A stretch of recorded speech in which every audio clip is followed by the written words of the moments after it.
Follow Meru's baboons into the morning journey, where every step tells a story of grit, unity, and the wild heartbeat of the savannah.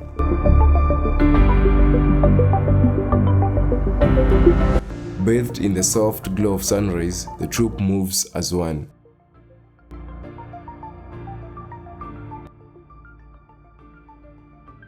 Among the trees that we normally have in the current habitat we are currently in is Combretum apiculatum. Number 2, we have acacia, for example, we have the Vachilia totalis, which is almost next few yards away from us.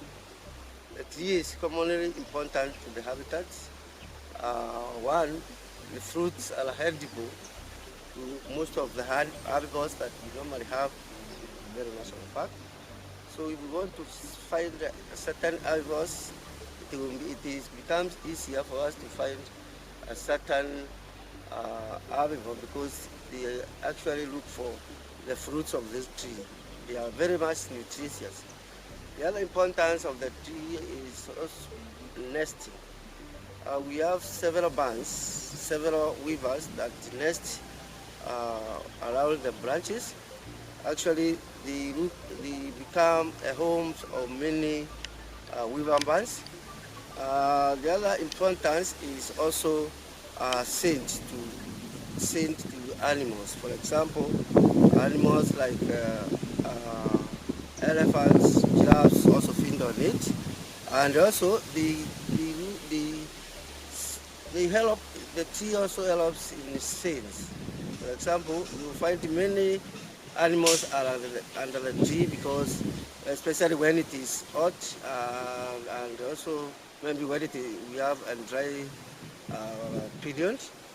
So you will find that the tree will still remain green, and actually is polluted by most of herbivores.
In Meru National Park, we have different types of stylings. That is, we have superb styling, we have violet backed styling, we also have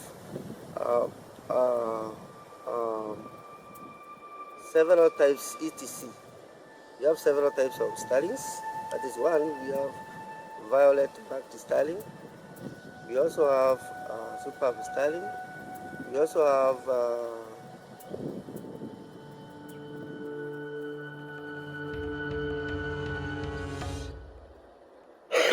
have black backed styling, yeah, and many other stylings.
In the quiet of dawn, this solitary forager is never truly alone.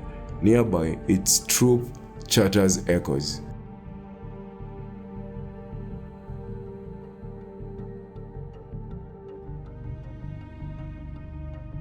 A reminder of social bonds that keep vervet strong. From grooming to guarding.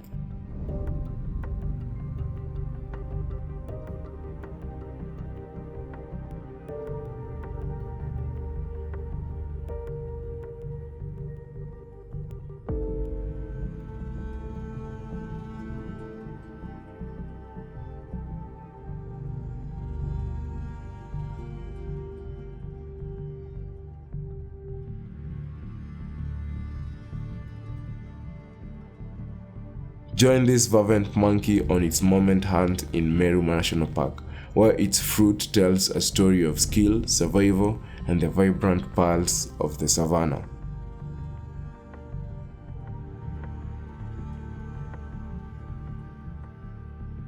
In the crisp moment air, this vervet monkey moves with agile grace, its keen eyes lock onto ripe vachilia pods and juicy wild fruits.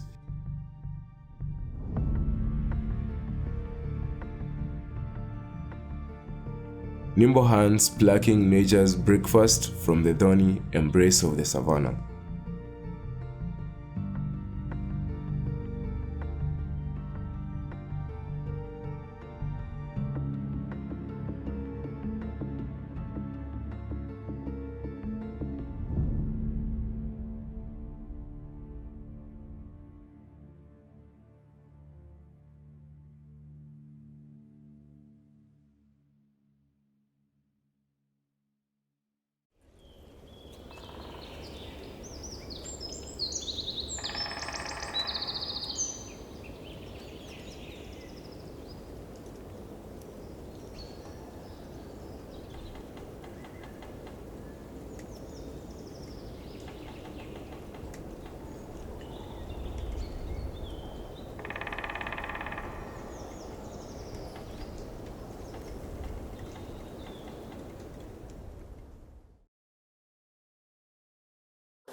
We have different types of habitats. Among them is riverine kind of vegetation. In riverine kind of vegetation, first of all, we have various tree species which act as homes of different animals like baboons, velvet monkeys, shike monkey, and also we have bush babies which live on top of those trees along the riverine kind of vegetation. In riverine kind of vegetation, we have various types of tree species. We have Tabanai montana, Kafla, that is one. Number two, we have Trichilia emetica, that is in riverine kind of vegetation. Still, we have Poinex eclinata. We also have Raphia farinosa, which is also known as babu.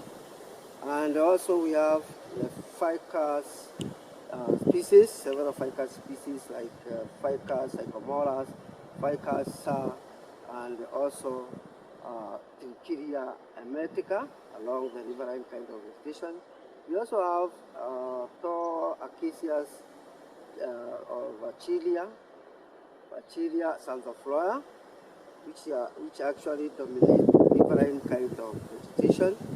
And also we have the marinas indica, which is also another tree species along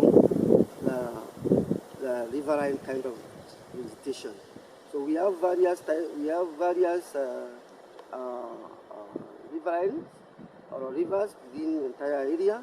We have like 15 permanent rivers, which actually have extremely the same species within that particular type of habitat. Other economical importance of such trees, some of the trees are Tamarindus indica, which actually bear fruits, which are completely edible to humans together with the baboons. Also, animals also depend on them because they actually stay there. They can stay there for a long time. We also have ficus, which produces latex, actually the white latex, which is actually a tonic to old wounds so that it can heal quickly. The other one is Tavanai montana, which has also a white latex, which can actually be used to cure fresh cuts or fresh wounds. Actually, they can control the wounds from being infected by germs, and also they heal. It heals. It stops also the brand from. It stops brand from bleeding very quickly, and then the wound will still start healing very quickly if you have a fresh cut. It is also used as a tonic, or when you have an infection of an eye, you can use the white latex steel that can be used to cure your eyes. But now, the dose should be very much. The dose should be very much in small quantities. Otherwise, if it is in big quantity, can cause blindness, or it is fatal to human. So we use very small quantities of the dose of the trees that you mentioned, which are more economic to humans. The other one is Raffia farinosa.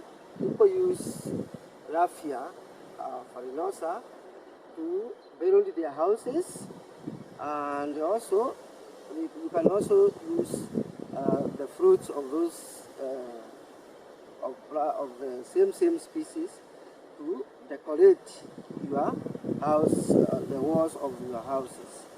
The other one is Poinex reclinata, or the palm, which is also used as the palm sandy.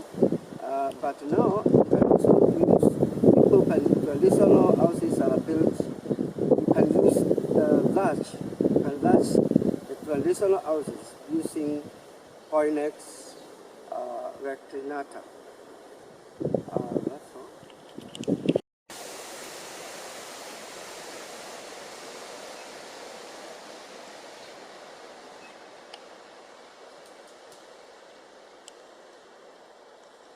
See the white latex or the sap.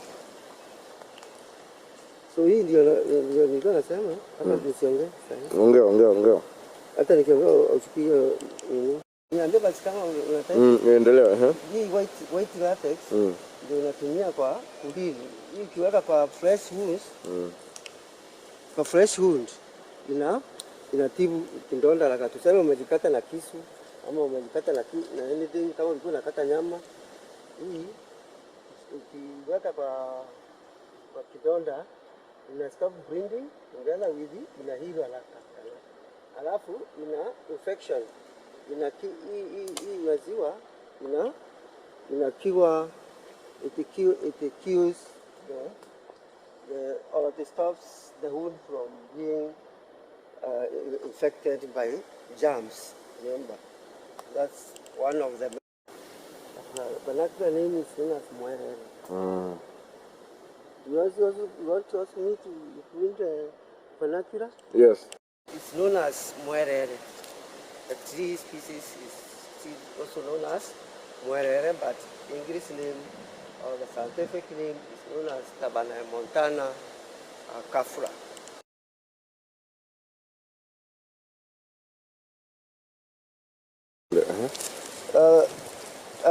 The plant species is known as Poinex reclinata, or palm, among the palms, and it's also known as mokendu.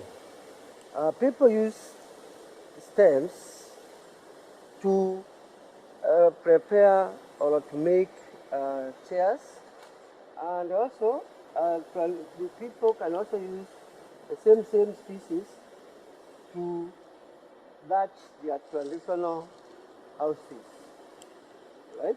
Some of the trees that we normally have along the riverine kind of vegetation is the spirals, leuciformes, and it is very economically important because the taproot can actually drain water to high level, and then we also have the other economic importance is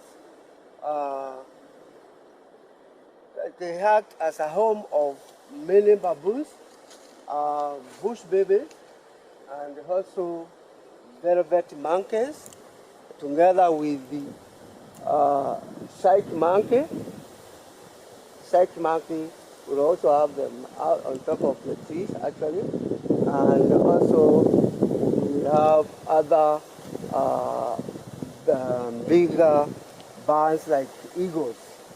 Very many mature eagles also normally nest on it, and also brown snake eagle also nest on the same tree species, and etc. That's very many economical importance. Also firewood, for example, you can also use tree to give you firewood. Right? The species is also known as moire in vernacular. It's known as moire. It is very much important to human and also to the river, right kind of vegetation. Preventing of swallow. We also have another species known as Sansevieria cremandiscalica. In English name is known as mother-in-law's tongue, and it is a whirled fiber. That is, traditional people or holy people used to use the stems of the Sansevieria cremandiscalica to prepare ropes for tying their goats. You can also use the stem of Sansevieria cremandiscalica to tie firewood. Remember, they are very, the plant species itself is very much economically important. And also people. The fiber is also edible to many animals like elephants. So this is known as piccolo, or whirled sisal, or mother-in-law's tongue. Kalau macam ini, mother-in-law's tongue, whirled sisal, Sansevieria. Watu wanatumia economically important.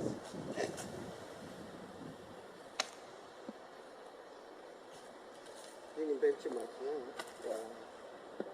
of the river. So when the river James cannot pass here, usually. We also have another tree species which is commonly found along the riverine kind of vegetation, which is known as Croton microstachys. In vernacular, is known as mutonto. The tree species is economically used by people, especially for making timbers, together with the homes of animals. Actually, we also offer a very good shade for people and animals, and also they act as a home of baboons in wilderness. Yeah, the other tree species that we normally have in riverine kind of vegetation is ficus sycomoras. Ficus sycomoras produces plants which are edible to human and also to wild animals like baboons, velvet monkey, shark monkey, and also very many birds like green pigeon normally feed on the ripe fruits. The stem also has a sap, which is actually a tonic to wood. The wood used quickly. The stems are also used as timbers, as actually the tree trunk of ficus produces very durable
to wait and then northern slide.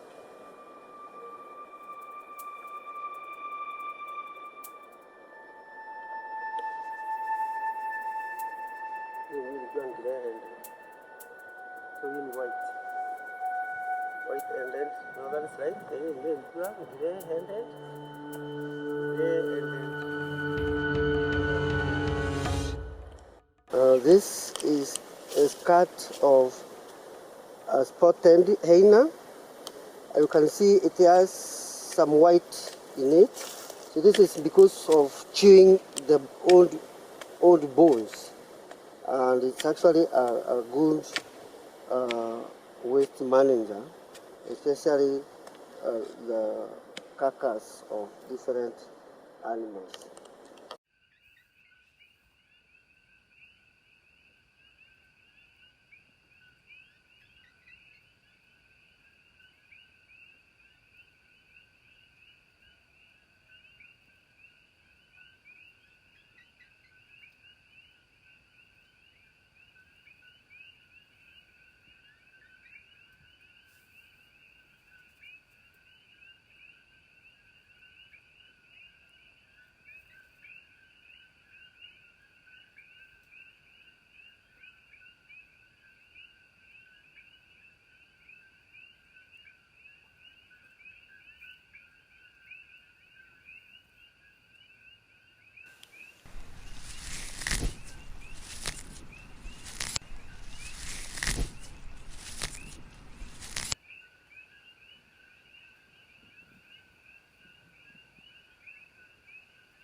Sasa shida hii shiki gas na shiki welding itakuwa. Ndio ile nimekuambia. Unaona kachuma kama ile kachuma ile white. Kuingilia kachuma. Unanipata kwa vipi? Utachoma kama ring. Kama singena hapa itakuwa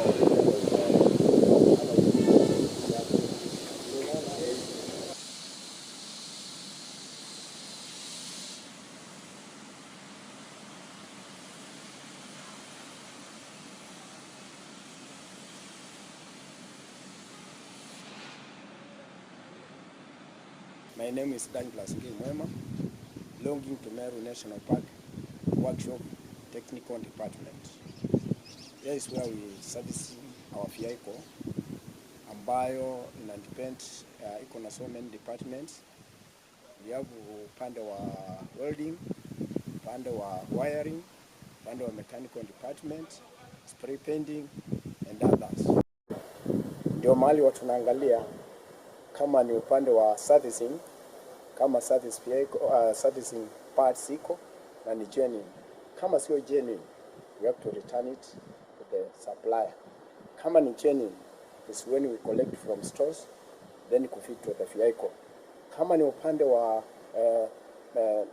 wa lining or lining on brake pads, we should always be keen using standard parts. If they are not standard, they should go back to the supplier. After, when we require any servicing materials, we have to go to the book request, then go back to procurement, the accounts go back to the supplier supplies. Then when it comes here, there is inspection team to see whether what we have requested it is correct.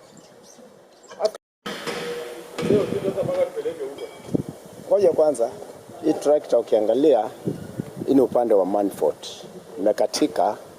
Ukiangalia kwa mbali, this is caster na hapa hii castor hakuna wakati inachomwa, so we are trying to modify, if not itakuwa ngumu kuenda kwa manufacturer ama kwa engineer ende weke ile mali. We are trying to open this one so that we can manage to make the vehicle competent kwa ile kazi ambayo inafanya. Kama inaachiliwa iwe inatembea, inaweza break so many other parts. So we are doing this at the same time.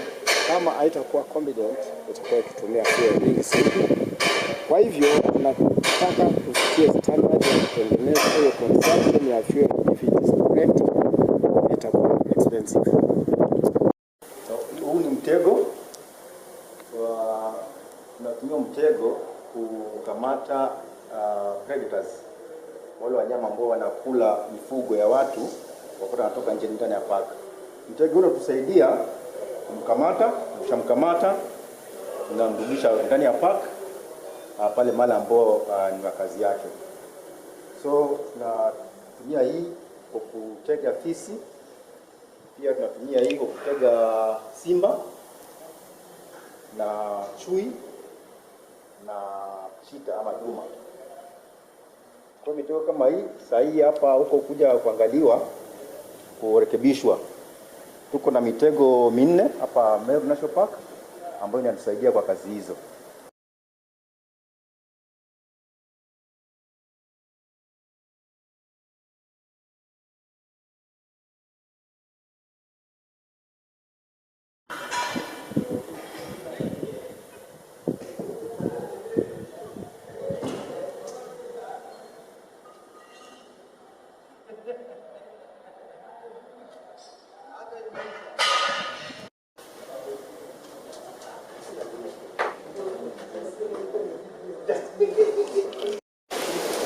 Jina naitwa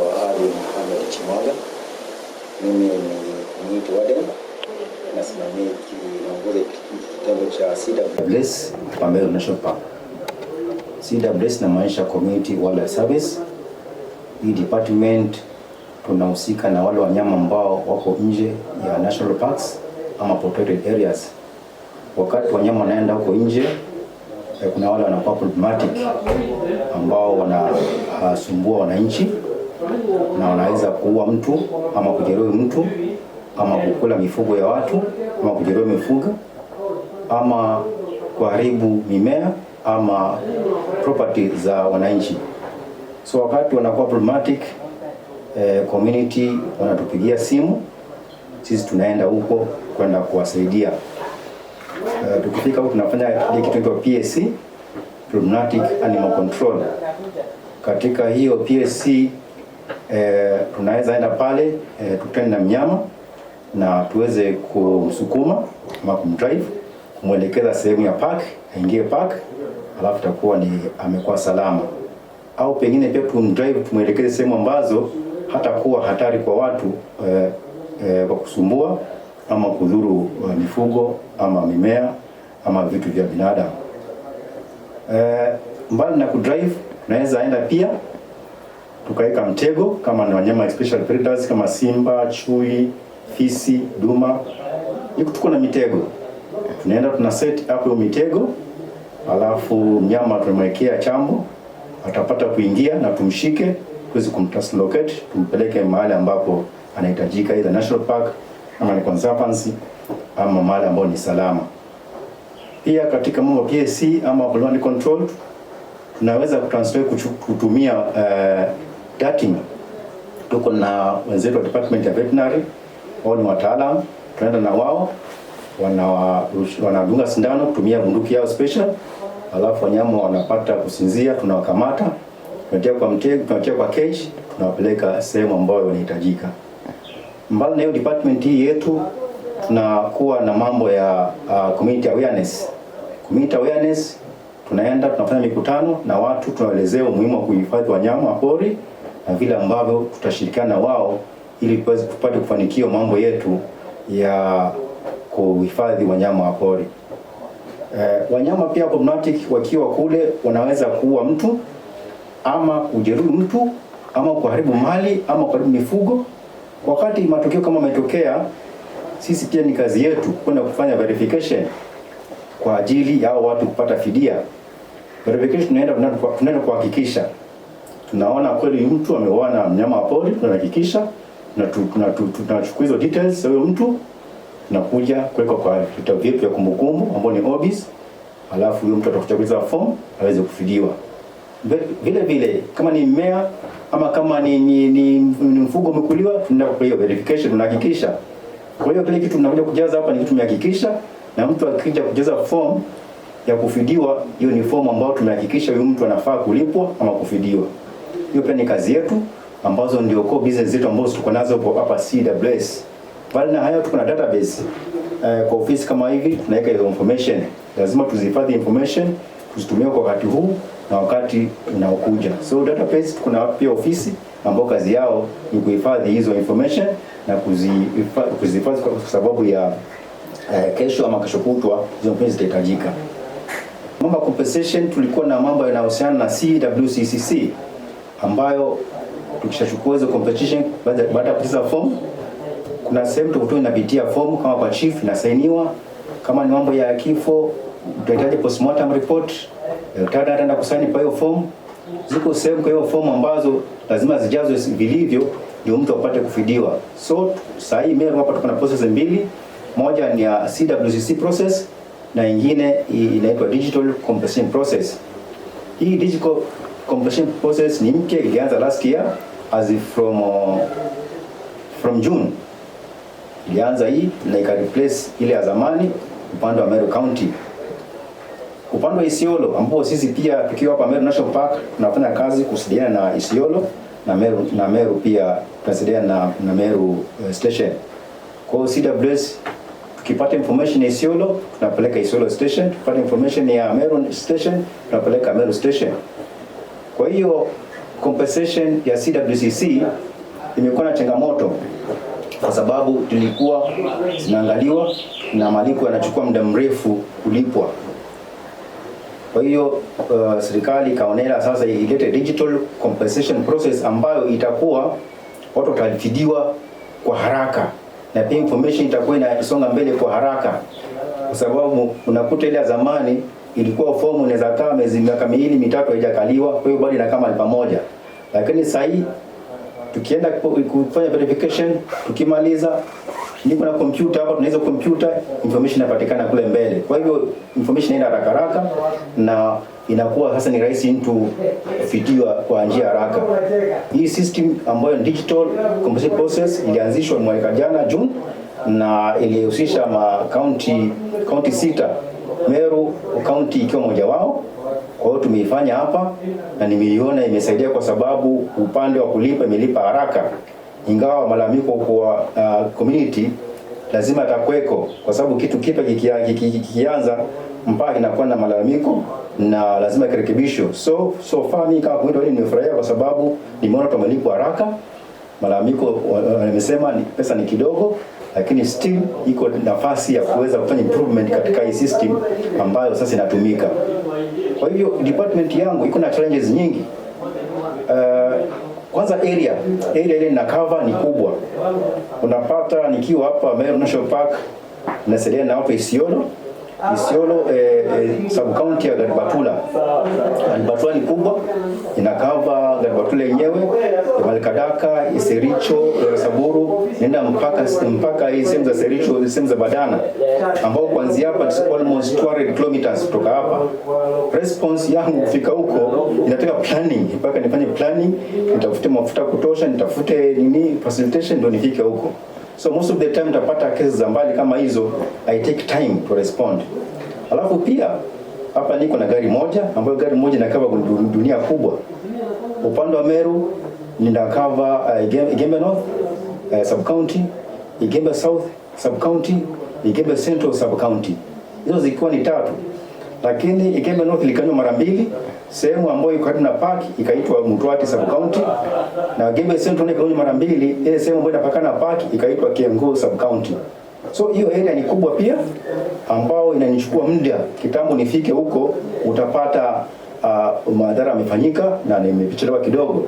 So in most cases wakati kwa hii season kama hii ndovu wakiwa wengi wametoka nje, nafanya inaitwa camping. Ninapeleka watu karibu na watu ndio hapo wapate kurespond haraka. So ukiwa na gari moja na mneo ukiweka mali moja, ile sehemu nyingine nayo inakosa, na unapata wewe hiyo gari sasa huwezi itoa tena kule. So lazima nirudi tena kwa nguvu wangu the AD Meru National Park anisaidie na gari, na sometimes hiyo gari inakuwa na challenges, napata yeye mwenyewe anataka kutumia na pia hiyo gari hiyo na mimi nataka kutumia. So in most of the cases tuko na challenge ambayo inatufanyisha sometimes tunakuwa na hizo changamoto, lakini ni matumaini yangu kwamba tukipata msaada wa kutosha hii kazi itakuwa rahisi kwetu sisi. Kwa hivyo ningeomba misaada kutoka mahali, mambo ya transportation tupate, na pia facilitation ya vitu kama hizo watu pia sometimes wanakuwa ni kidogo. Kwa hiyo ndio kitu muhimu sana katika changamoto, ingawa zinakuwa nyingi, lakini pia unapata vitu vingine lazima utabiri tu ukae tu, kwa sababu hata driver wangu niko na driver mmoja, na driver mmoja anafanya day and night na huwa anachoka. Pia driver wa PSC anataka awe na reliever wake ambao watakuwa akichoka, mwingine anachukua. So in PSC tunafanya day and night kwa sababu mnyama hajui mchana, hajui usiku, na pia tunafanya throughout 7 days per week. Hajui public holiday, hajui weekend. Kwa tunafanya, na ni kazi ambayo tunajitolea na tunafanya kwa bidii, na mimi ningesema tupate hiyo misaada na tushirikiane na wananchi na wale ambao wanataka kutusaidia pia ili tuweze kufanikisha. Asante sana. My name is David, Water and Tourism, Meru National Park. Welcome to Meru National Park. In Meru National Park we have different attraction sites, and namely we have the wild animals, we have the big five, also we have the small five. In Meru National Park we also have the Adamson Bridge, which is the longest metallic bridge.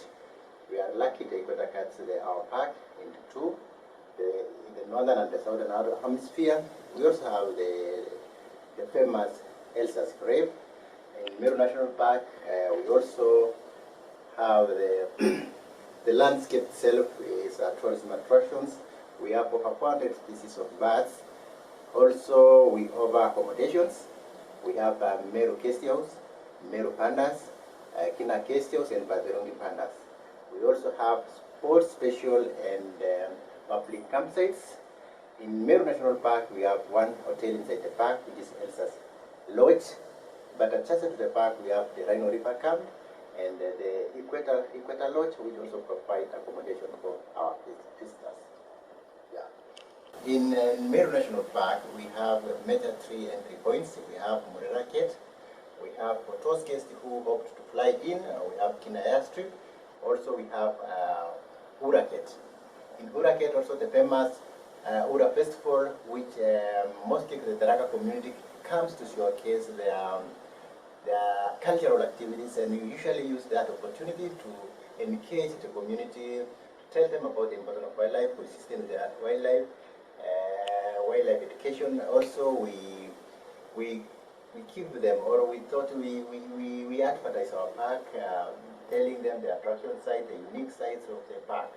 Also during Ura festivals, we are anticipating in August, late August, we are going to celebrate this year's Ura festival. I'm warmly welcoming you all to the Ura festivals, tukutane pale Ura. Also, we are planning to introduce other packages in Meru National Park. For example, we are planning for hiking, we are planning also for river rafting, and also we are planning to build some bird viewing nests and nature walks. Thank you. In the wild heart of Meru National Park, where the savannah wakes to the songs of birds and the rustle of grazing herds, a dedicated team of rangers begins their day.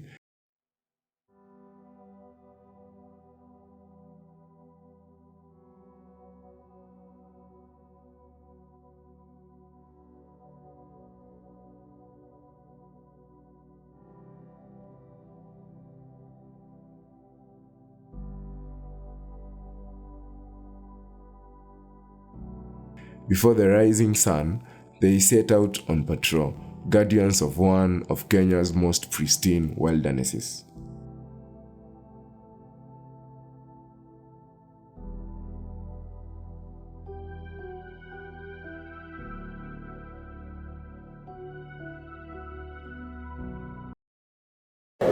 My name is Jabir Ali. the Deputy Park Warden, Meru National Park. I am about 1 year old since I was posted here now, and I found Meru National Park one of the best places to work because it has blended the nature and culture of the people around. The park is located centrally between 6 counties, where all these counties are home to different people of Kenya, of African descent, with diverse cultures. This culture has helped in conserving wildlife. Every community living around are relating to wildlife in their own way, in their own culture, and this has improved this conservation of wildlife. This is also helping us in our work, because every culture is related itself somehow to the animals that live in this park. The park is dominated by diverse wildlife, including the big 5 that are marketable in terms of tourism, that are marketing tourism. And another issue about this park is the scenery. The park is traversed by so many rivers. So throughout the year round, there is that plenty of water for wildlife, and this makes the presence of wildlife and sighting of wildlife a common activity for game viewing. That availability of water has enhanced wildlife to stay inside the park, thereby minimizing human-wildlife conflict outside the park. Most of the conflicts in major parts of our country arise out of that absence of water sources. So with this park now, we have so many rivers coming into the park from Nyambene ranges, and this has maintained, at least has helped us maintain the relations with the community, because it has contributed a lot to reduction of human-wildlife conflict. Except for seasonal times when this wildlife get out of the park into dispersal areas, and as they come back, as they now after the rains, when it dries, they come back into the park. This is now when the conflict picks up. This is now the season where wildlife is crossing through the farms into the park again. When the availability of water inside the park now causes wildlife to maybe cross maize fields and small farms, so that they can damage crops, and then this is where we have the escalation of the human-elephant conflicts. Yeah, Ura Gate Cultural Festival is an important calendar event that we have partnered with the community to participate over the last 5 years. This festival is of much benefit also to the park, as it is for the community as well. The festival promotes tourism. This tourism generates income for the park and also for the community as well. Our engagement as Kenya Wildlife Service and our participation as one of the main sponsors of this festival has improved our relations with the community, because the community is the ultimate beneficiary of all investments that the service does in this field, where culture is being blended and to promote tourism as well as promote local economy. So, and it's a way to go. It has improved relations with the community. Now the community that surrounds the Tharaka North areas, resides in the Tharaka North areas, feels that with the participation and the support of Kenya Wildlife Service, especially in coordinating, organizing women groups cultural groups so that they can take part and also display their culture has made this to improve the image of Kenya Wildlife Service as the supporter of community initiatives, as the promoter of the local culture, and also as a facilitator by way of improving economy. So these issues blended together has a far effect over an impactful effect as a way of improving relations, people and wildlife living together in a harmonious way. My name is Kitabi Kaloki. I'm the Assistant Director, Meru National Park. I'm glad to have led this park in matters conservation. I would also let you know that Meru National Park is a complete wilderness that is endowed with rich biodiversity, teeming from rich wildlife species to bird species, and the landscapes which are rugged with riverine landscapes, savanna grasslands, dune palm, and the park is rich in terms of its biodiversity. The park is approximately 870 square kilometers, and it's 40 minutes flight from Nairobi, and as well as visitors traveling on vehicles, it takes 5 hours from Nairobi to the park. When you come to the park, we have a lot of history ranging from the Joy and George Adderson's story, who raised and rewilded lions within the park. This rich heritage exemplifies a lot of rich culture and history that visitors are able to come and interact with. Besides that, the park has the Big Five. It also has the Special Five. Many people wonder which are these Special Five. These are endangered wildlife species which also have importance in the biodiversity. And these are the gray zebra, the reticulated giraffe, Besa oryx, Somali ostrich, and the geronuk. Activities in the park that a visitor can engage in, besides vehicle game drives, we have picnic sites. People can engage in picnicking. We have also campsites where visitors can have accommodation. We also have self-catering facilities. And we have activities like sport fishing, night game drives. We also engage in nature walks, activities that visitors can engage in. These are just a few of the diverse activities. The park also has a rhino sanctuary. The rhino sanctuary is unique to us. These are animals that enjoy 24-hour protection for their protection status. Remember, we have both critically endangered and endangered species. In this park, we have the black rhino. These are critically endangered animals. And we can say the population is doing well, including the white rhinos. We have enough security to have the park well protected. I'd also like to mention, besides what we do in the park, we usually have an annual festival, Tharaka, the cultural festival, that we usually celebrate.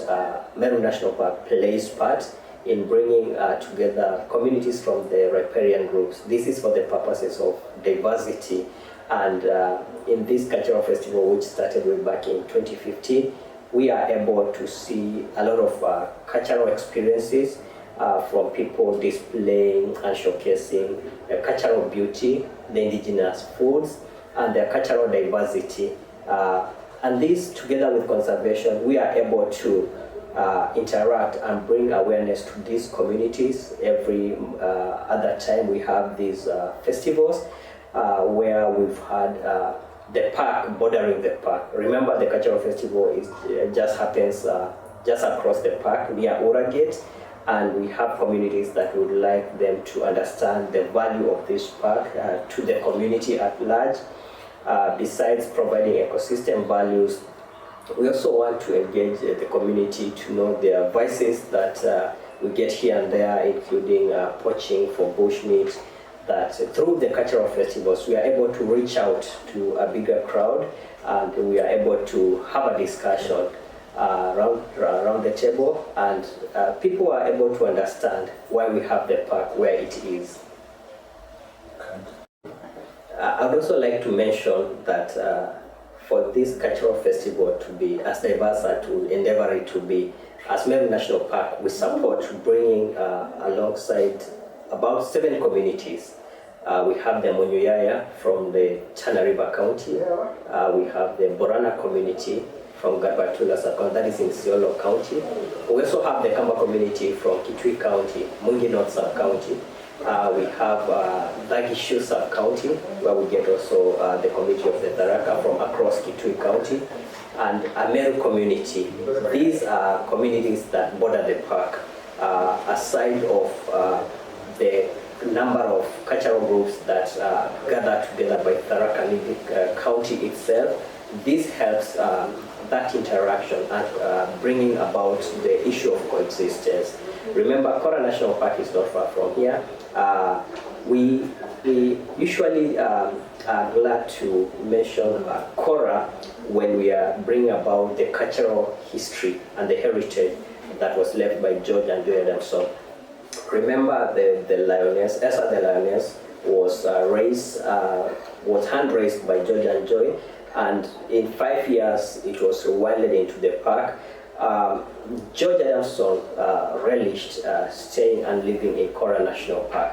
That's where we have remains of George and his brother Terence and 2 lions still within Kora National Park. So this landscape, we cannot say Meru National Park enjoys the George and Adamson story on its own, because it's a blend of the entire landscape, what we call Meru Conservation Area. So it's important for also people to know that Meru and Kora National Parks are just a contiguous ecosystem, just joined by Kora Bridge. This is also a landmark that was left in memory of George and Joy Adamson.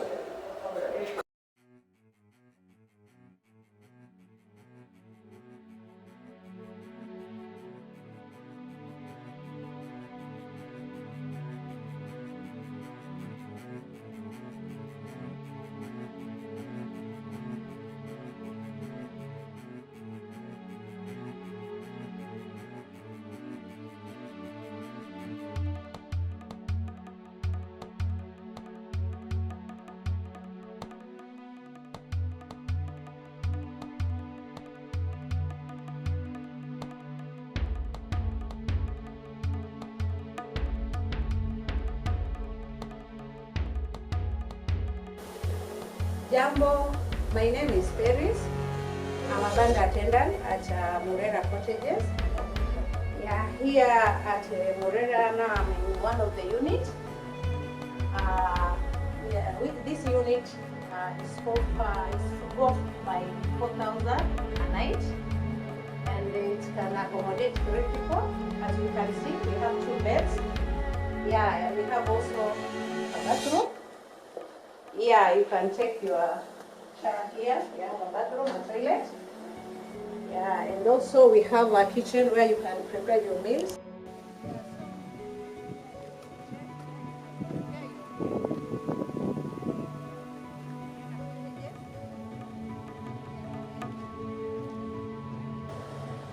Yeah, you can have your lunch, your dinner while bonding with the nature. We have a very nice trees and a very nice place. So welcome. Yeah, so while you're here, you can bond with the nature, you can see the baboon and animals. So welcome very much to Murera.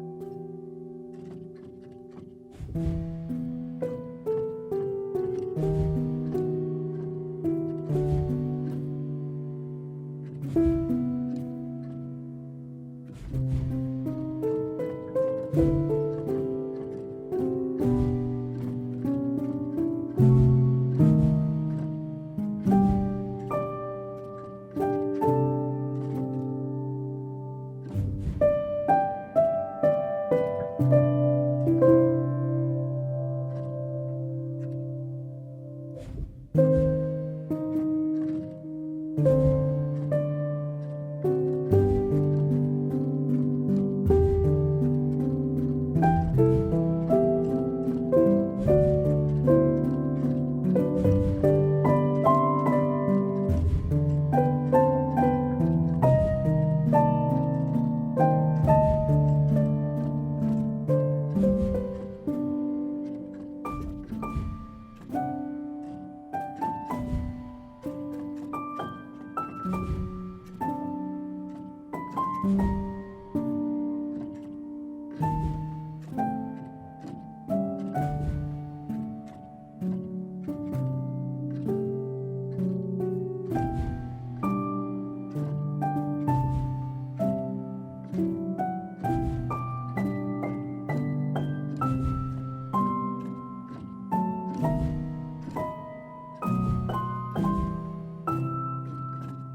Nzuri sana.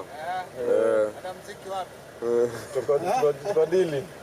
Tuko kazi. Sawa. Haya. Anafanya mambo yake, hiyo ndio kazi hiyo. Sawa basi, pamoja. Haya.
As the sun sets over Meru's wetlands, these ancient elephants continue their timeless dance with the land.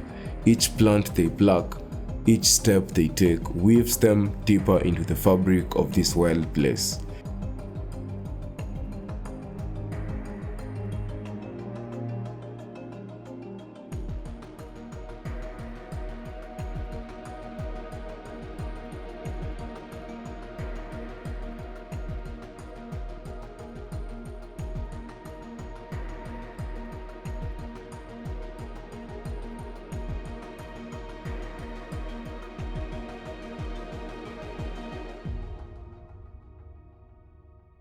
This old bull, perhaps once a dominant male, now spends his days in quiet solitude, coating himself in mud to cool his massive body.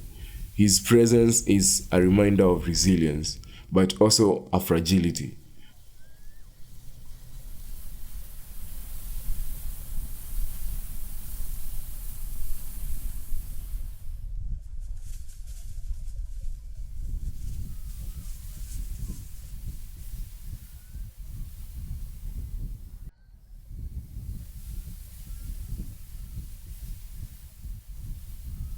As they forage, these elephants shape the landscape. Their feeding clears paths for smaller creatures, and their heavy steps churn the swamps, creating pools where fish and birds thrive.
The swamp's soft plants are a lifeline for these elders, whose teeth, ground down by years of grinding tough grasses and bark, find relief in this tender fare.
Standing up to 18 feet tall, these gentle giants are the tallest land animals on Earth. Their long necks powered by just 7 vertebrae.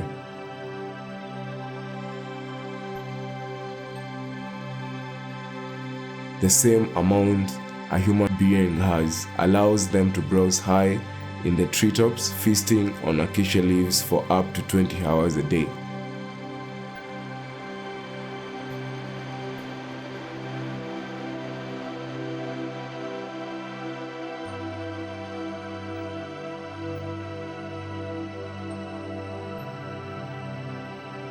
Here in Meru, small herds or towers, as they are poetically called, roam the open savannas and semi-arid woodlands.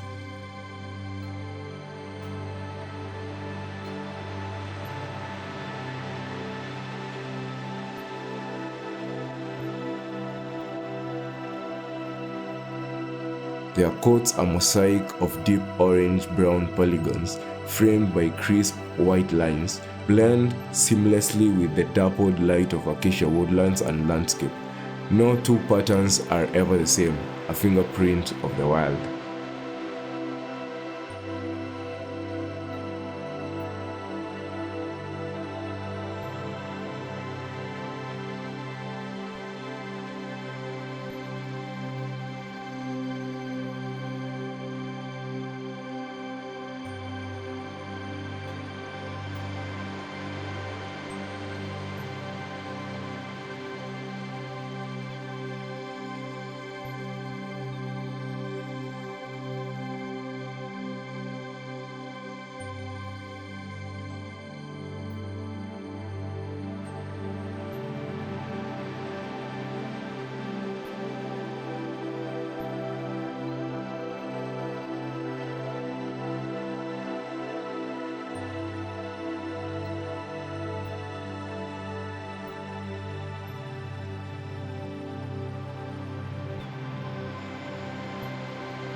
Each step a testament to the adaptation to this rugged landscape. They thrive on this arid environment, often going weeks without drinking water, drawing moisture from the leaves they consume.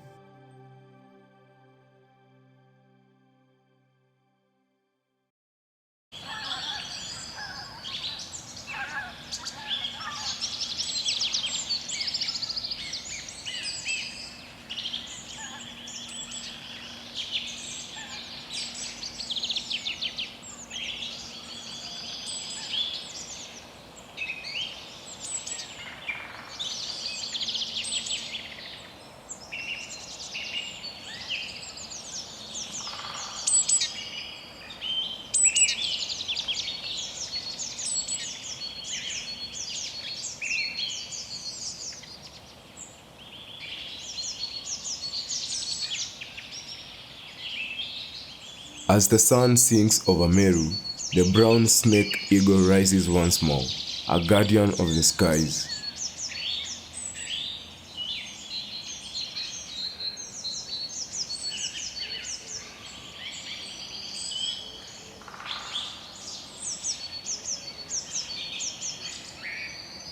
Its battle with the snake is a fleeting moment in the endless saga of the savannah, a reminder of nature's fierce beauty and unrelenting power.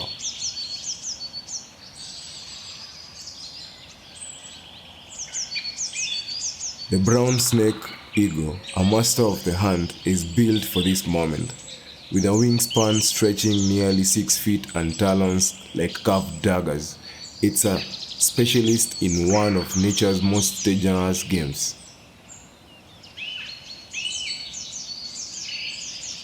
Down in the tangled scrub, a venomous snake, perhaps a puff adder, armed with deadly venom, moves with legal grace.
With only about 8,500 remaining in the wild, habitat loss and poaching threaten their future. But here, conservation efforts like Saving Meru's Giants program work tirelessly to protect them.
Meru's rangers don't just protect wildlife, they safeguard an entire ecosystem, from the Tana River's life-giving waters to the acacia-dotted plains.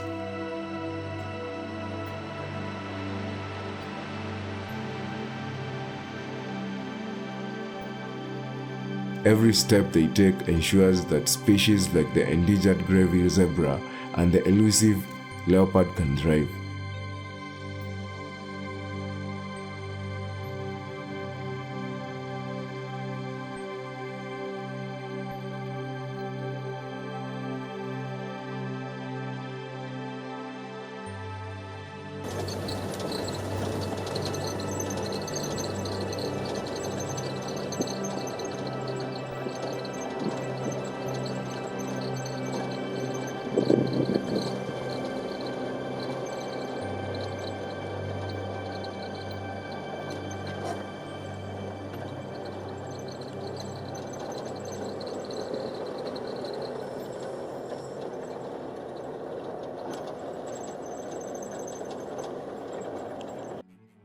As dusk settles over Meru, the Grevy's zebras stand as a testament to resilience and beauty in a changing world.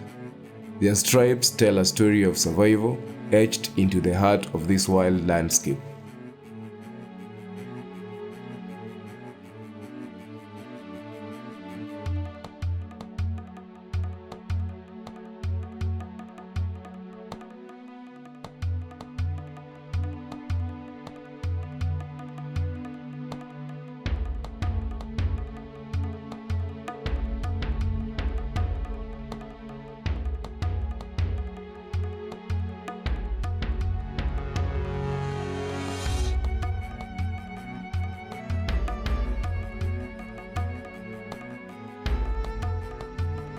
In Meru's semi-arid plains, Grevy's zebras thrive on tough grasses, their powerful jaws grinding through the vegetation that others might shun.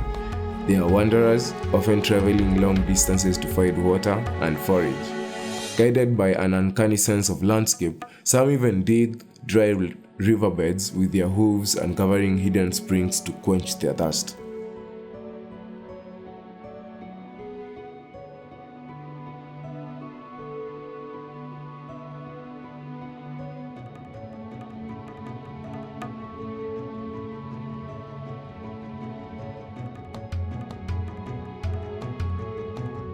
No two zebras share the same pattern, a unique signature that helps them blend into the herd, confusing predators like lions or hyenas.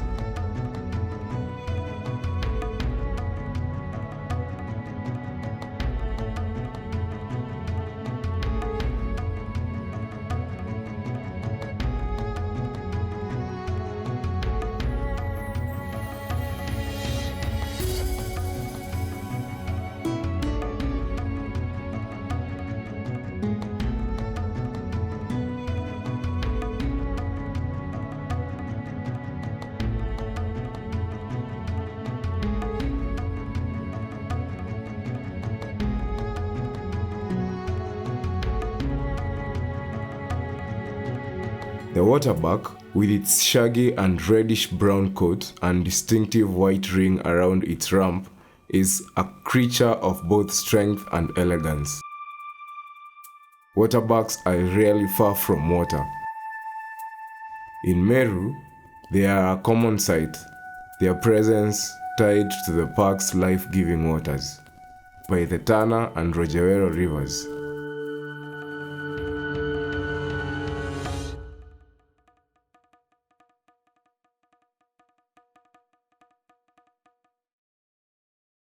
Within this sea of buffalo, a complex society thrives. Calves, born after a year-long gestation, stay close to their mothers.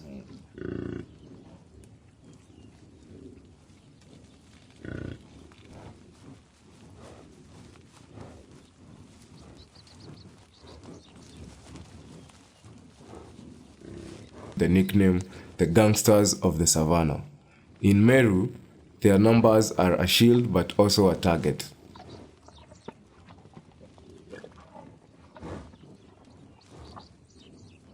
These giants are among Africa's most resilient survivors. In Meru, their herds can swell to hundreds, a moving fortress of muscle and resolve.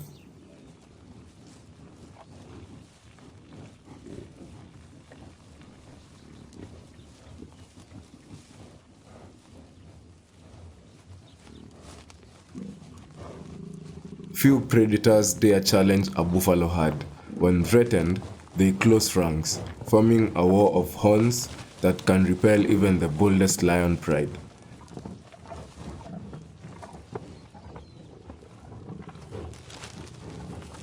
Poaching for their horns remains a relentless threat. The park rangers, ever watchful, patrol tirelessly to protect these sentinels, using tracking devices and anti-poaching units to keep them safe.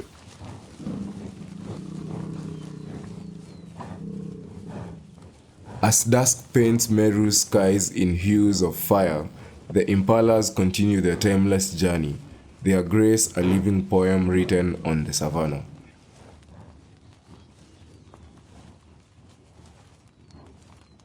In Meru National Park, they embody the spirit of the wild, fragile yet fierce, fleeting yet internal.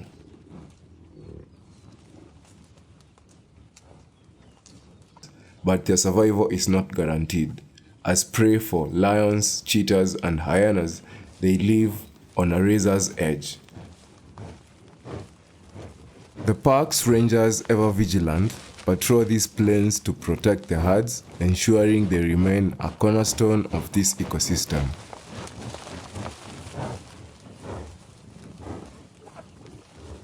Their work, often unseen, keeps Meru's balance intact, from the swamps to the acacia groves.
Meru National Park is a sanctuary for these endangered giants, home to both white and black rhinos.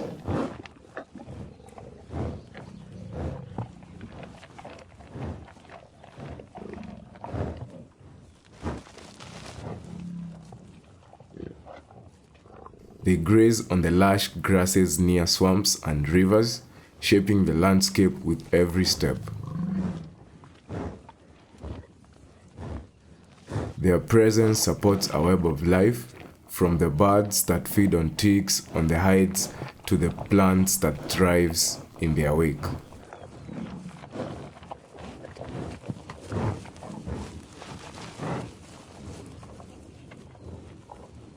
But Meru's rhinos face a perilous future, with fewer than 20,000 white rhinos and 5,500 black rhinos left in the wild.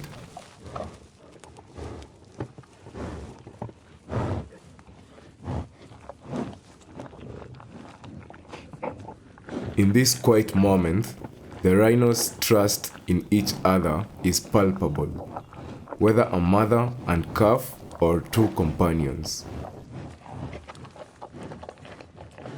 Their bond is a beacon of resilience.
In the heart of this pristine wilderness, where the savanna meets the life-giving waters of a tranquil river, the mighty hippopotamus reigns supreme.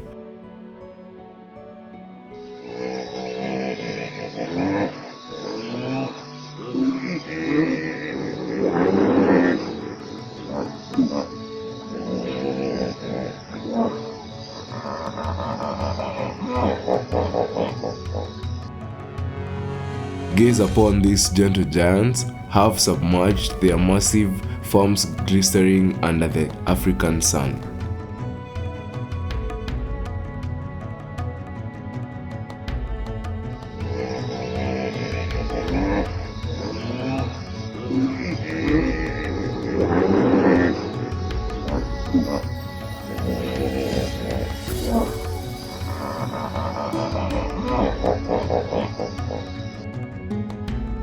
These hippos, masters of both land and water, embody the raw power of harmony of Meru's ecosystem, weighing over 4,000 pounds.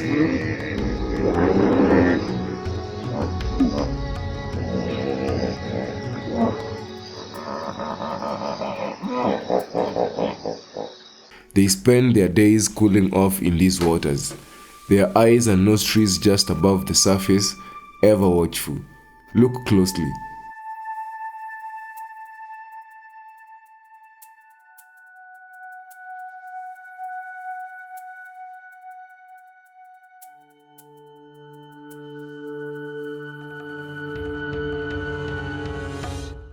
Here they rest peacefully in the aquatic sanctuary.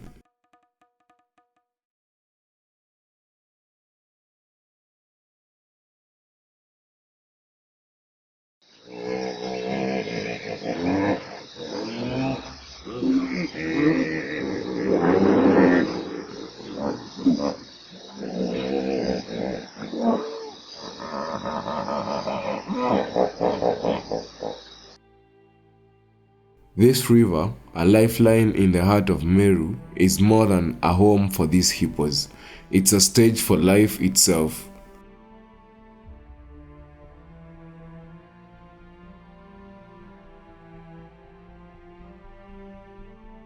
They graze by night, sculpting the grasslands, and return to these waters by day, guardians of the river's rhythm.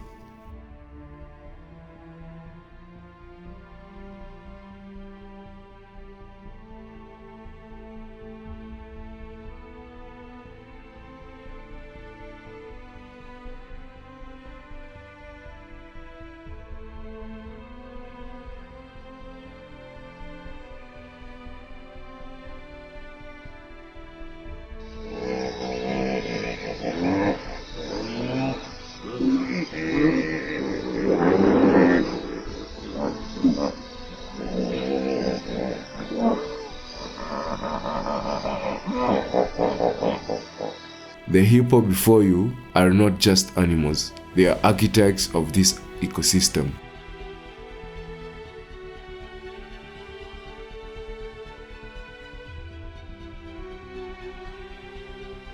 Their every movement a testament to the wild's enduring strength and beauty.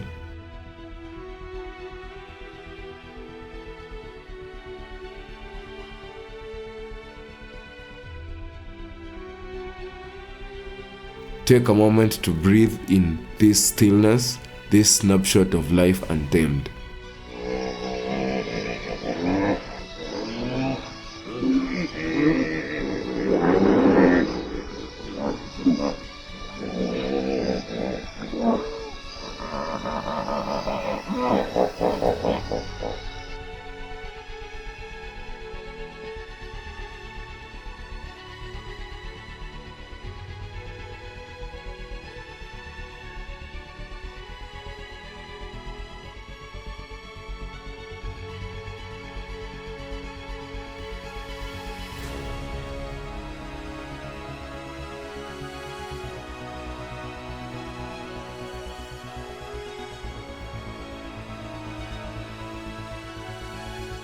Welcome to Bwaderongi Bandas, the heart of camping in Meru National Park.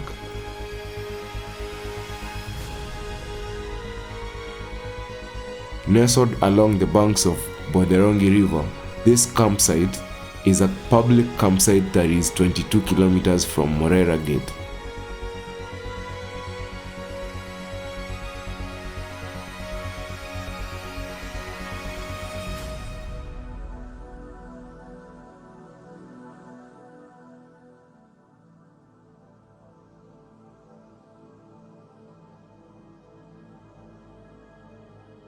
Boderongi is Meru's only public campsite, a haven for adventurers seeking to connect with nature.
Just be mindful of curious baboons roaming the grounds.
Each of the 3 sites, spacious and private, comes with clean ablutions, cold showers, and a water tap. A friendly caretaker delivers firewood, kindling the magic of evenings spent around a glowing fire pit. Nearby, a refreshing swimming pool offers a cool escape, perfect for relaxing after a day and exploring Meru's rhino sanctuary or spotting gravy zebras.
But the Rongi Bandas offers more than just a place to stay.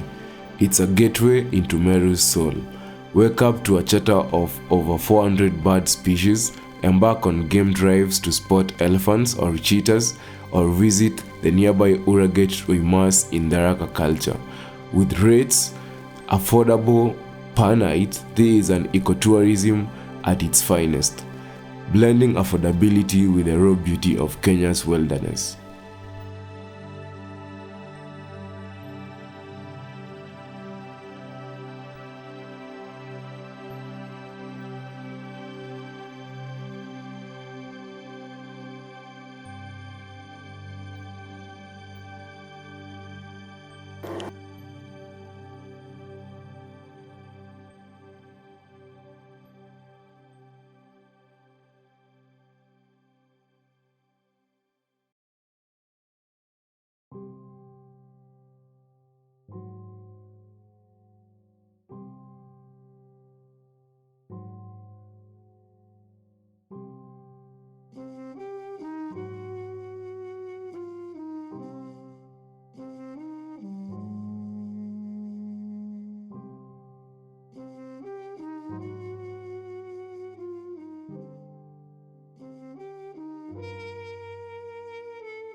Ameenda.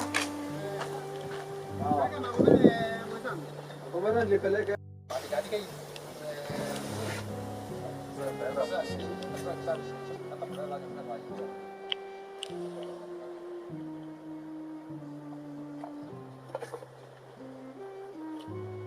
Kama ndo akija ma.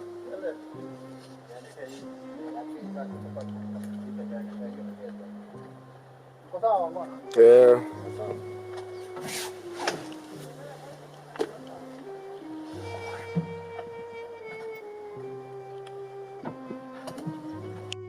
Alikuwa ameongea na wewe nipigie usiku. Akamwambia mambo mpigie maua.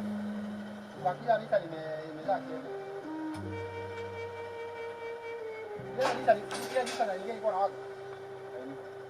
Sasa waingia ndani. Nilimwacha tu stage ndio nikatoka. Kwa maana stage hapo.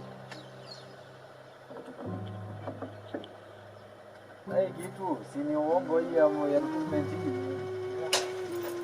Ni kwa nini watu wanakuwa na kama hivi?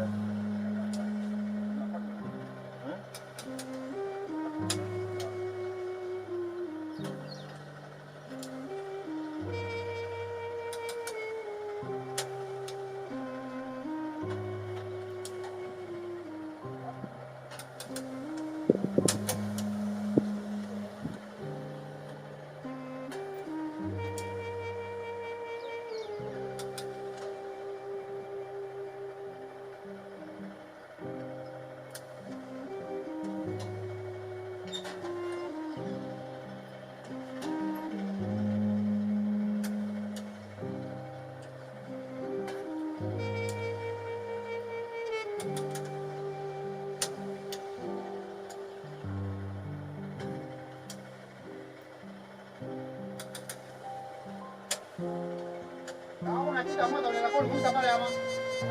Lakini kugusa mkono kwa vile wakia switch. Lakini kugusa.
Welcome to Adamson's Bridge, a vital link spanning the mighty Tana River into Meru National Park.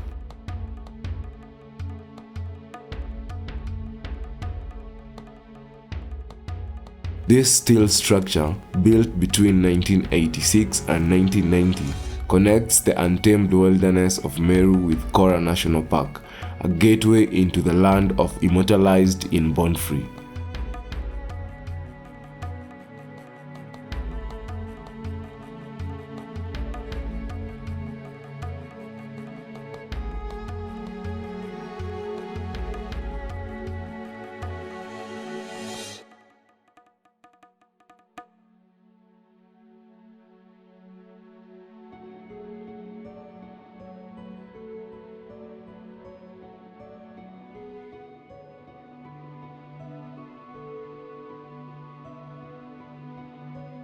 The surrounding landscape, dotted with dome palms and acacias, teems with life. Hippos wallow in the shallows and crocodiles lurk in the shadows.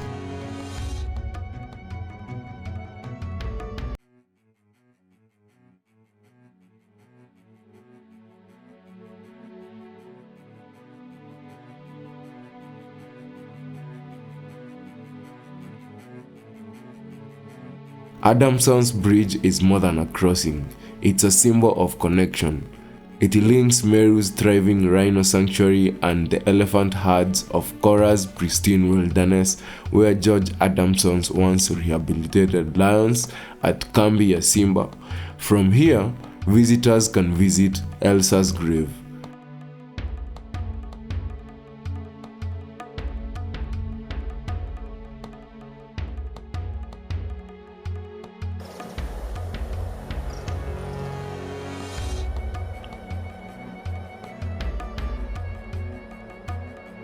Just 100 meters downstream, the Adamsons Falls and Rapids cascade through rocky gorges, a breathtaking sight best viewed from the bridge's vantage point or the nearby raised deck.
As you stand on this bridge, the Tana River, Kenya's longest river, rushes beneath, its currents carrying stories of Meru's vibrant ecosystem.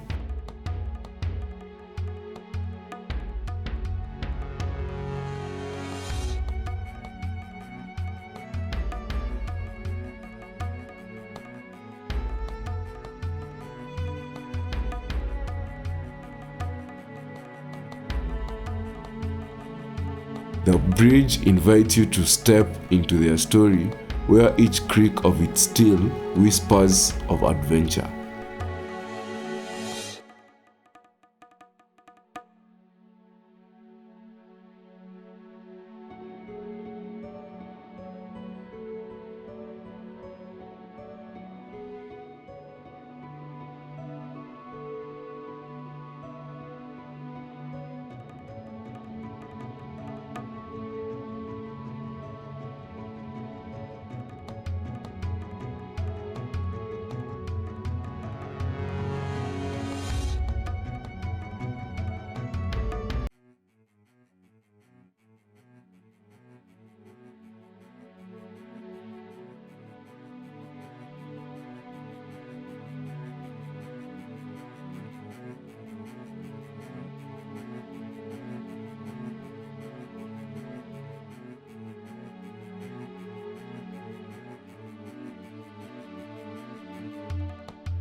Here at Kina Airstrip, in the heart of Meru National Park, a new adventure begins.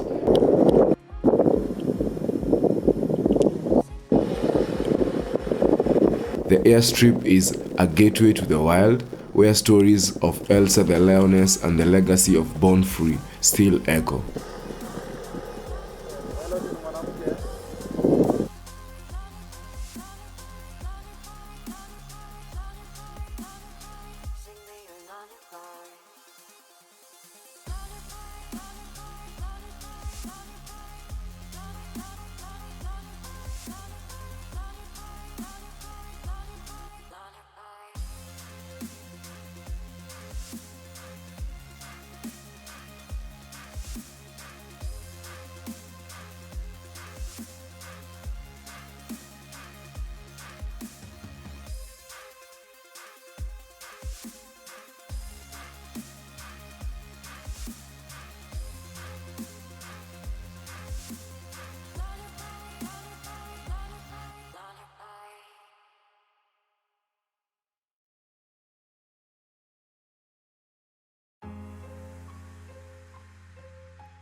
Watch as a small Cessna prepares to carry a group of tourists skyward, their hearts full of memories from Meru's rugged landscapes.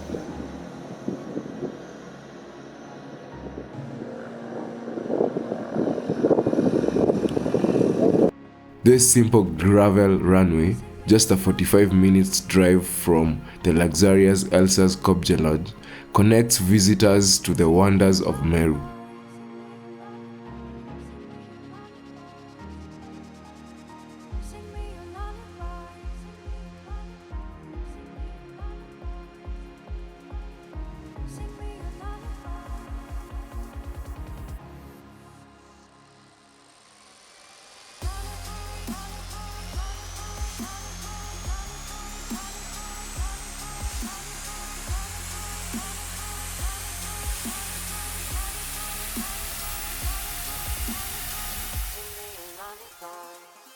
The tourists aboard, their faces pressed to the windows, have just witnessed lions prowling the savannah and hippos lounging in the Tana River.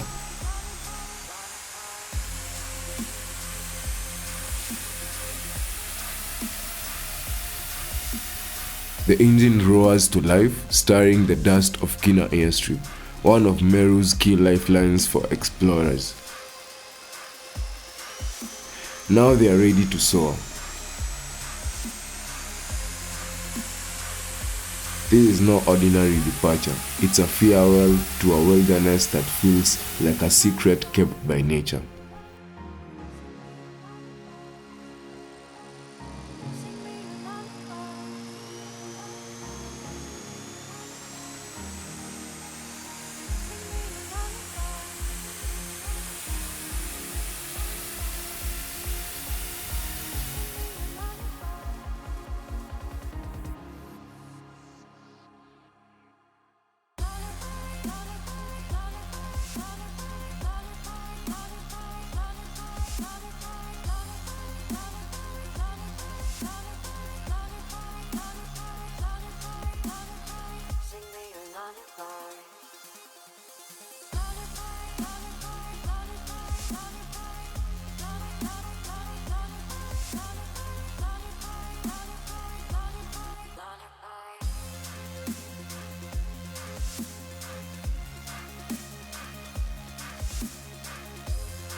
As the sun dips below the Jambene Hills, Mariama's cave stands as a silent sentinel, its story etched into the heart of Meru National Park. It reminds us that this land, so rich with wildlife and beauty, also cradles the courage of those who fought for its future.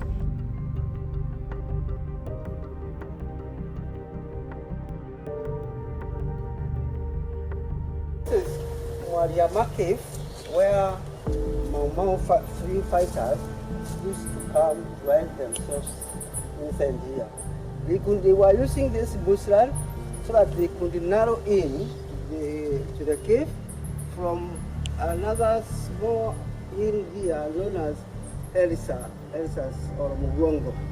So they could go and camp at Mugongo and view all the grasslands just to see these free colonial fighters. And once they sight where they are, they could come and themselves here and they arrange on how they are going to handle the colonial district. Now, once the park was established by among the colonial fighters, now it is used as by bats. We have the long-fingered house bats. We also have the nut-currant fruity bat, and also we also have yellow-winged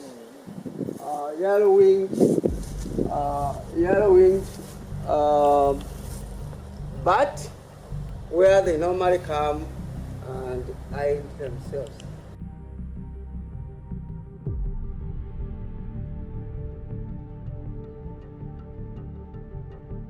Here, history and wilderness intertwine, whispering lessons of resilience for all who listen.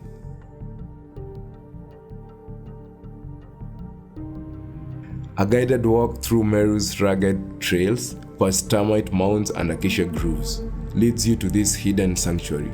It's a place to pause, to reflect on the sacrifices made for freedom, and to feel the pulse of a nation born from struggle, all within the embrace of one of Kenya's wildest landscapes.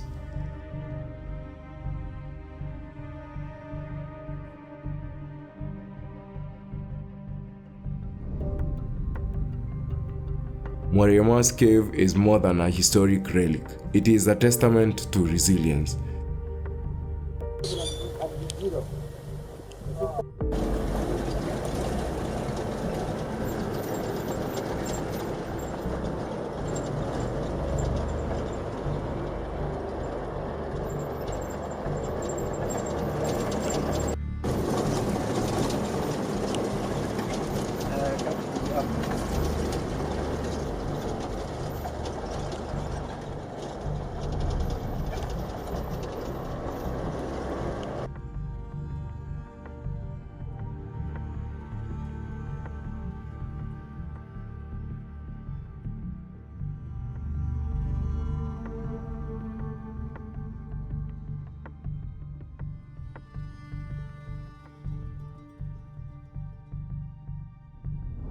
In the heart of Meru National Park lies a place of profound significance, a humble yet powerful tribute to a lioness who changed the world.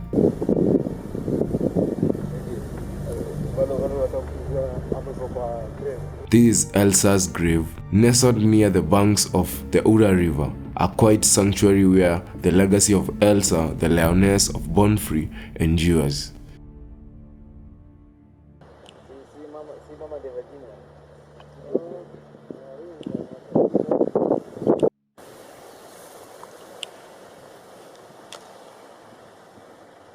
Elsa, an orphaned cub raised by George and Joy Adamson, was released into these wild plains, becoming a symbol of hope for wildlife conservation.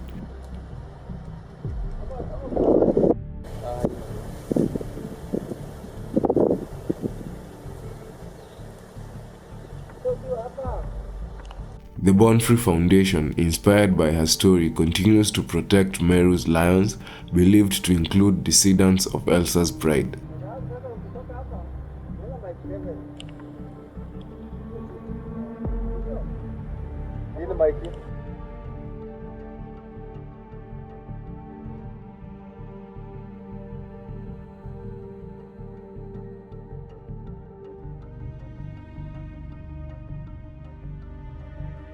Her grave, just 2.5 kilometers south of the equator, marks her final resting place after her life was cut short by a tick-borne disease in the year 1961 at just 5 years old. Yeah, here marks the grave of Elsa the lioness. This was actually born in 1956 to January 1961. Elsa the lioness was born on 20th January 1956 and was successfully returned to the world in 1958 by the conservationists. Joy and George Adamson, after she was orphaned as a young cub, Elsa's true story was featured in the classic film Born Free, starring Dame Virginia McKenna and Bill Trevor DeVille. Virginia and Bill went on to found the International Wildlife Charity, the Born Free Foundation. Their eldest son, Will Traveler. Elsa is featured on the charity logo. This is Joy Adamson and Elsa Conservation Trustees. Sundry Elsa died from a tick-borne disease called Babesia. She was only 5 years old. She had 3 cubs who were released in the Serengeti after her death. A plain of lions was named in her honor in Meru, and today Elsa's pride lives in the territory surrounding Elsa's corpse.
Perched atop Mugwango Hill, this eco-friendly boutique lodge offers an unforgettable escape where untamed wilderness meets refined elegance.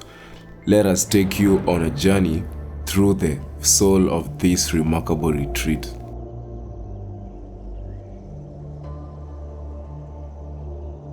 Begin your day at the Coffee Lounge, a cozy sanctuary where the aroma of freshly brewed Kenyan coffee fills the air.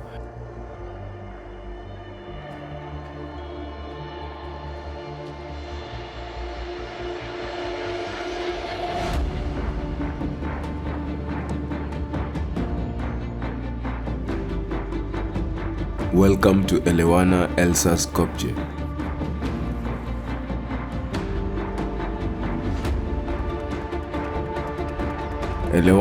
Elsa's Kopje is more than a lodge. It's a love letter to Meru National Park. Inspired by the legacy of Elsa the lioness from Born Free, here you will find seclusion, adventure, and a deep connection to nature. Just steps away, discover the Curious Shop, a treasure trove of African craftsmanship.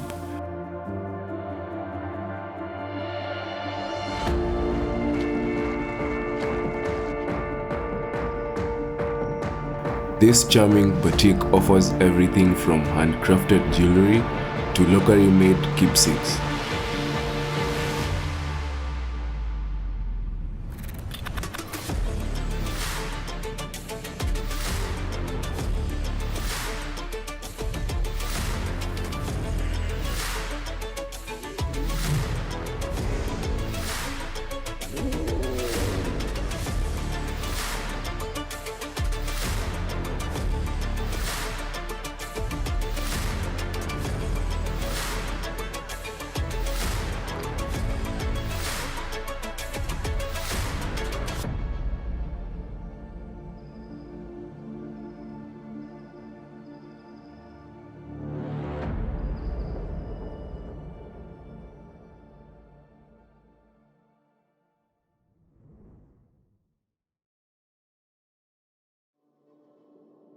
Every moment is crafted to inspire.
Book your escape today and discover the magic of Meru National Park.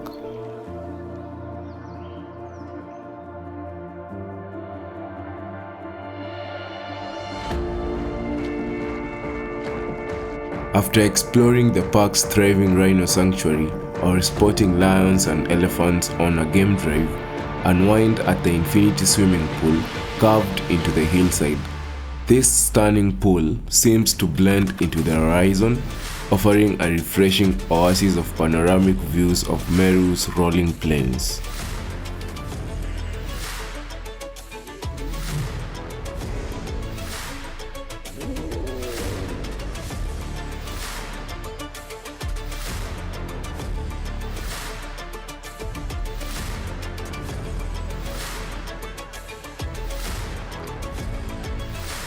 Whether you are cooling off after a safari or simply soaking in the serenity, this is where relaxation meets the wild.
When it's time to rest, retreat to the accommodations of Elsa's sculpture where rustic elegance meets modern comfort.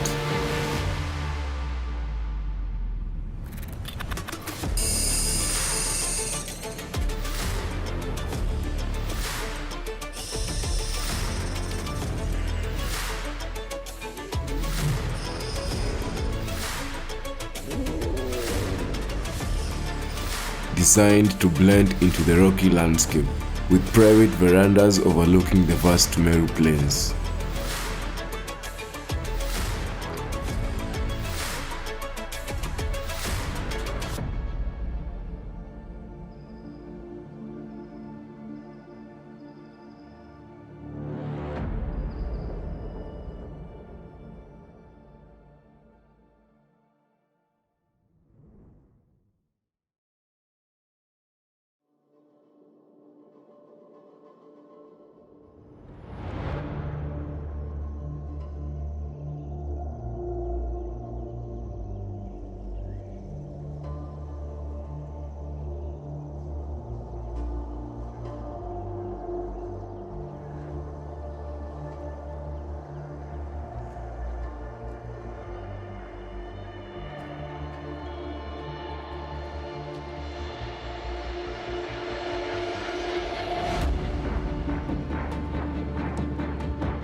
Every detail from king-size beds and locally crafted furnishings ensures a stay that feels both luxurious and deeply connected to the land.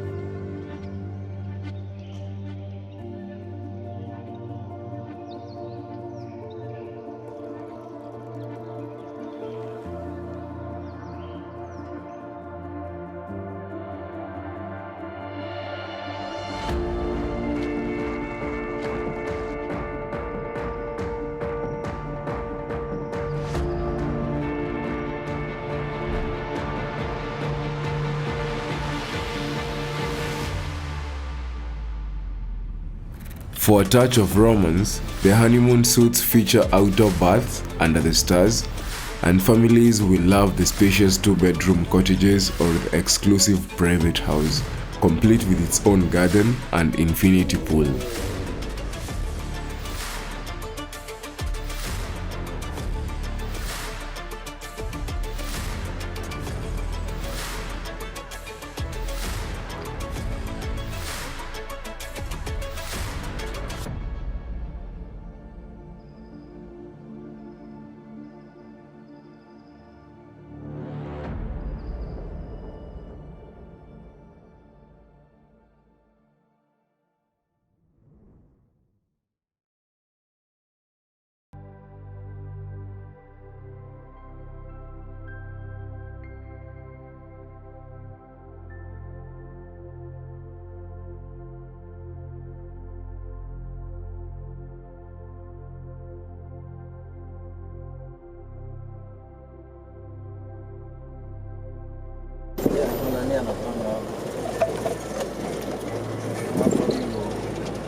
Mwalimu nilikuja ni hapa sasa. Sasa tuingie kiduka ndio naona.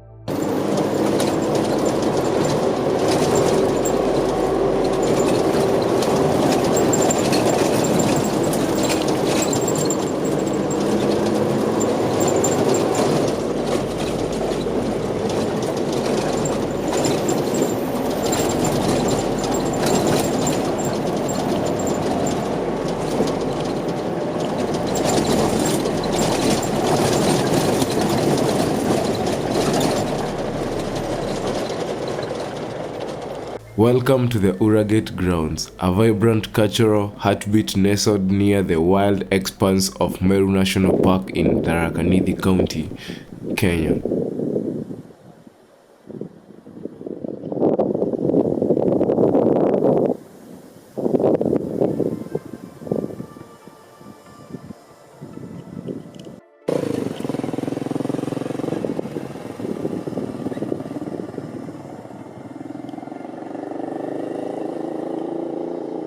Here, under the open sky, the rich traditions and resilient spirit of the Tharaka people come alive. This is actually the famous Flora cultural festival grounds where it takes place. And the festivals in Tharaka are always held in between August and September.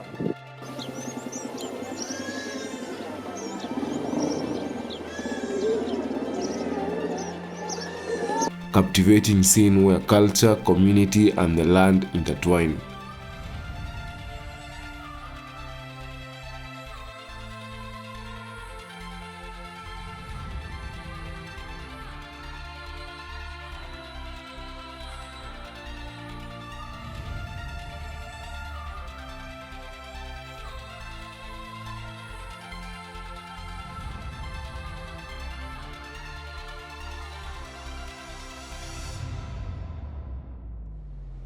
This is the stage for the Uragate Tharaka Cultural Festival, a celebration of heritage and unity.